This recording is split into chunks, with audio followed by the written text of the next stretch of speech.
சென்னை அண்ணா நகரில் இளம்பெண் ஒருவருக்கு திருமண ஆசை காட்டி உல்லாசம் அனுபவித்த நகைக்கடை மேலாளரை அனைத்து மகளிர் காவல் நிலைய போலீசார் கைது செய்தனர். சென்னை அண்ணா நகரில் உள்ள தனியாருக்கு சொந்தமான நகைக்கடை ஒன்றில் சுமதி என்ற இளம்பெண் பணியாற்றி வந்துள்ளார்.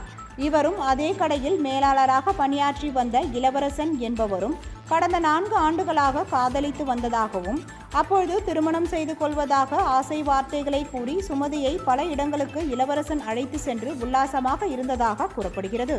மேலும் அவ்வப்பொழுது அவசர தேவை என கூறி சுமதியிடம் இருந்த நகை மற்றும் பணத்தை சிறுக சிறுக இளவரசன் வாங்கியதாகவும் ஒரு கட்டத்தில் சுமதியிடம் பேசுவதை இளவரசன் நிறுத்தி கொண்டதாகவும் குற்றச்சாட்டு எழுந்தது.